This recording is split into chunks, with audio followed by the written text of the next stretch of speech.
tudo bem com você? Sou Carol Veiga. Seja bem-vindo ao nosso canal.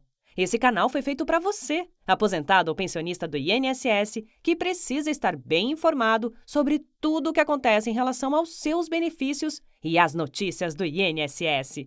Estamos aqui para trazer sempre notícias atualizadas e gratuitas para você. E no vídeo de hoje, saiba quem tem direito a um adicional de 25% na aposentadoria do INSS. Bolsonaro atrasa a antecipação do 13º do INSS por impasse no orçamento. Mas antes de começar, não se esqueça de se inscrever em nosso canal e ativar o sininho das notificações. Somente assim você receberá informações gratuitas e atualizadas. Deixe também o seu joinha e faça seus comentários. Comente aqui embaixo de qual cidade e estado você está assistindo. Vamos lá? Saiba quem tem direito a um adicional de 25% na aposentadoria do INSS. Para receber o benefício diretamente do INSS, o aposentado por invalidez precisa passar por avaliação dos peritos médicos. Os aposentados do INSS que precisam de ajuda de outra pessoa para realizar as atividades do dia a dia podem ter direito a um adicional de 25% no valor mensal da aposentadoria.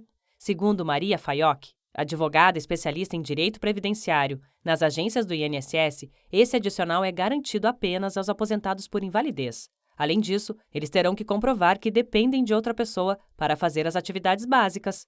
A aposentadoria por invalidez, que depois da reforma da Previdência passou a ser conhecida como benefício por incapacidade permanente, é dada aos segurados que ficam incapacitados para o trabalho permanentemente ou até que se comprove uma reabilitação profissional.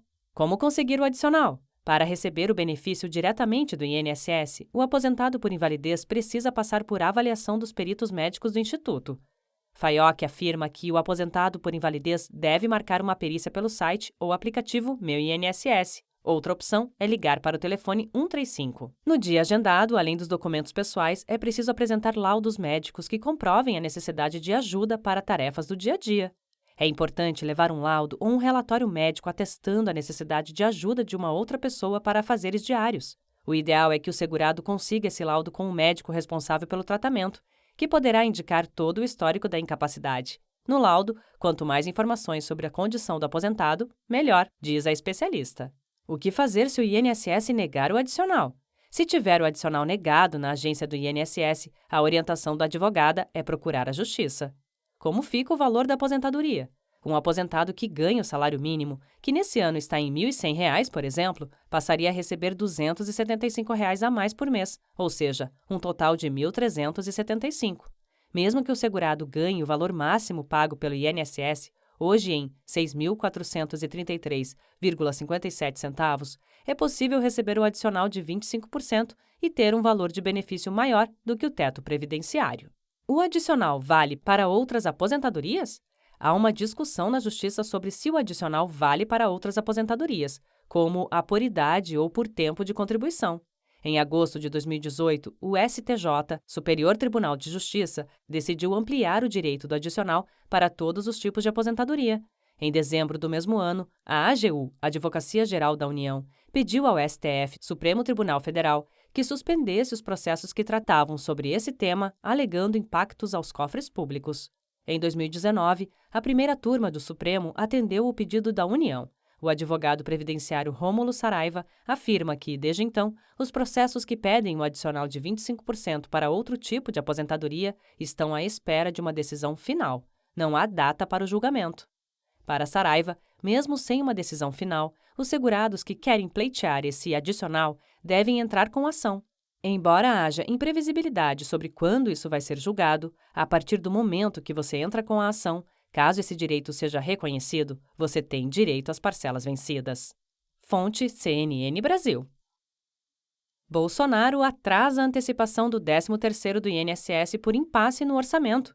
Bolsonaro precisa sancionar a Lei Orçamentária Anual, LOA, para liberar pagamento.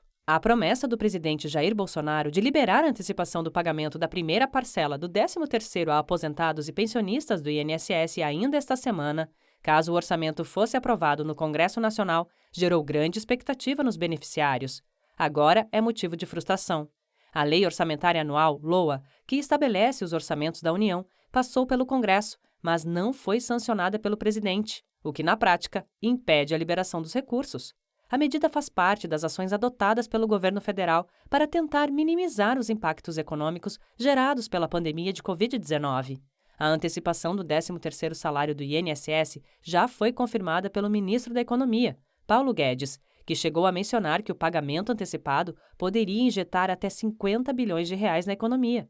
Porém, a liberação do valor dependia da aprovação do orçamento da União para 2021. Após a análise do Congresso Nacional, porém, o próprio Guedes afirmou que a lei não pode ser executada da forma como foi aprovada. O texto cortou 26,46 bilhões de reais de gastos obrigatórios do governo, como benefícios da Previdência, abono salarial do PIS/PASEP e recursos para o seguro-desemprego. A maior parte destes recursos foi destinada a emendas parlamentares.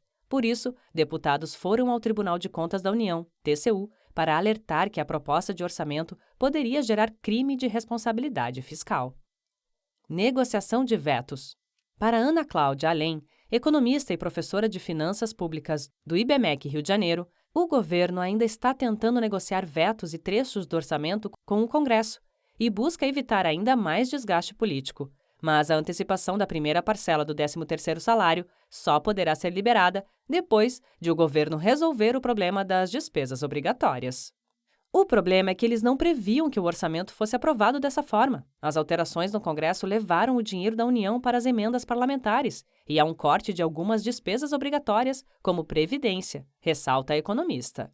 Abono salarial adiado. Mesmo antes das alterações feitas pelo Parlamento, o projeto do governo já estimava em 17,57 bilhões os gastos obrigatórios, porque o governo fez projeções usando valores menores do que os reais para o salário mínimo e a inflação. Como o pagamento do abono salarial do PIS/PASEP foi adiado para o ano que vem, um gasto de 7,4 bilhões de reais, o governo ainda terá que cobrir a mudança feita no Congresso, com 36,6 bilhões de reais.